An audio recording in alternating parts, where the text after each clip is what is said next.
Hey folks, Brian here. Today I wanted to talk about Ponzi 2, the simple stock chart viewer that I'm writing in Go as a hobby each day. And today we're going to talk not about shiny features, but some boring refactoring that I did. Maybe more entertaining to watch paint dry, but it's important, right? Clean code and making sure the plumbing and everything is working properly. Uh, to give some context, I work on this project every day.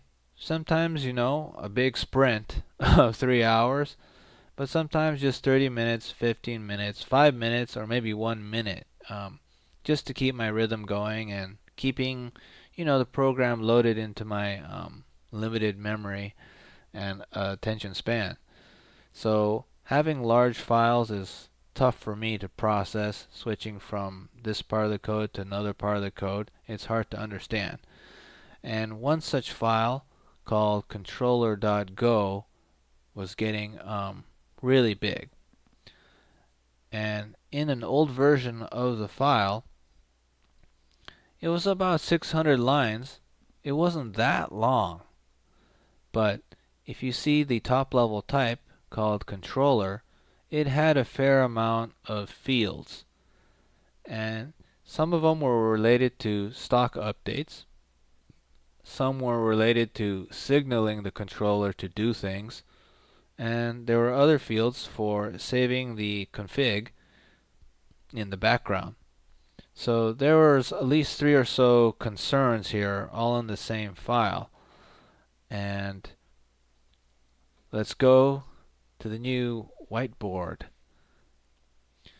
So we had one file here which had the controller type, and there was multiple things going on as I explained.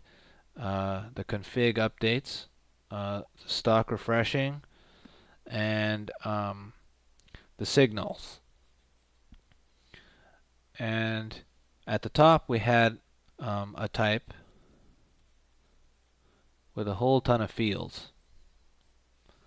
And each down here there was all sorts of different methods that worked on the controller type and accessed all these fields. And although this looks pretty clean here, with kind of some defined sections here, that really wasn't the case. All the methods were scrambled in a bunch of different orders, and it was really hard to follow what was going on. So to help this, I actually split it apart into 3 different files. And I put all the related code for the config updates, the stock refreshing, and the signals into 3 separate files. And this kind of helped actually quite a bit. It made the main file smaller a little bit. But the main problem was, whoa, Microsoft Paint. The main problem was that, oh well.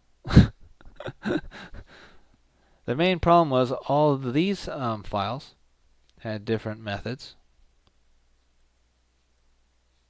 and they all had the same pointer receiver of the controller type.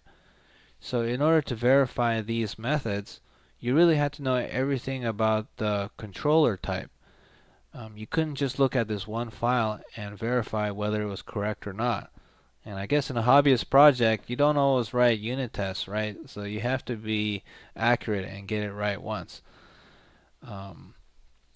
So what I decided to do was then introduce a new type in each of these files, each with their own fields.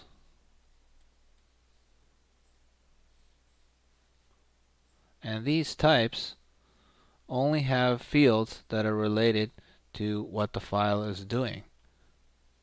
And all the methods were changed to use these types rather than the controller type over here.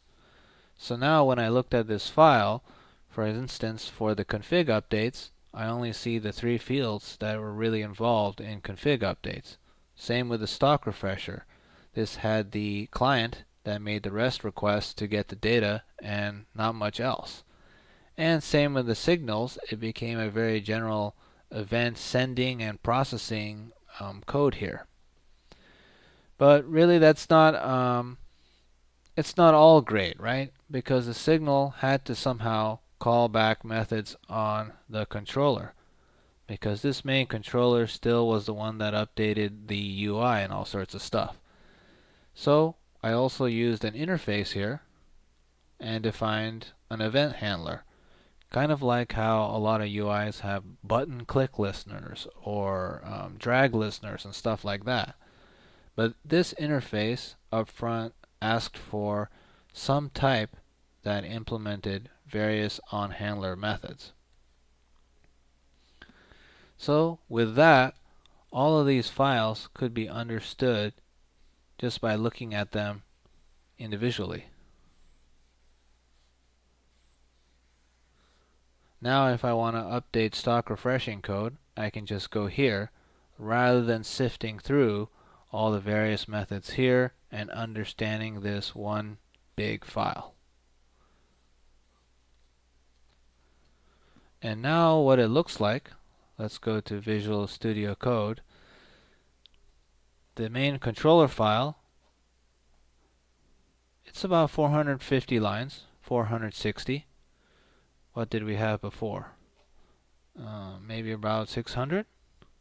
570.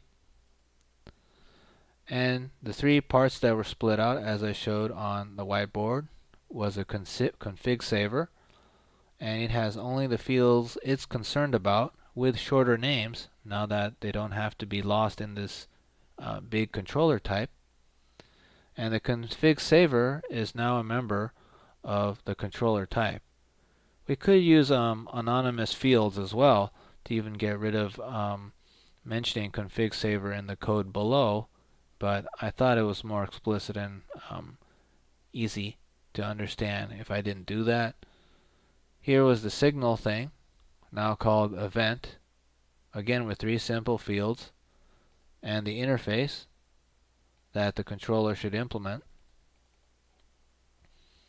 But as you can see, everything now can be understood just by looking at this one file. We don't need to go back over here to really understand it if we're just trying to fix something over here. And same with stock refresher. It has the data client, an event controller to send back a message, and a refresh ticker and a boolean to whether it's enabled, and we've got simple lifecycle methods to control it. So in short, we can use separate files to split apart a big file. We can define new types in those files to kind of isolate how the concerns of that file, and we can also use interfaces to glue the things together. Of course, things can get more complicated. As a result, there are some circular dependencies, and I've kind of tucked away the ugliness of that in this new method here. But nevertheless, I think this is easier to understand. So, hope this helps. If you like how it's going, start the GitHub project. If you don't, still start the GitHub project. And thanks for watching. Links and everything in the description will be in the description. So, thanks a lot. Bye.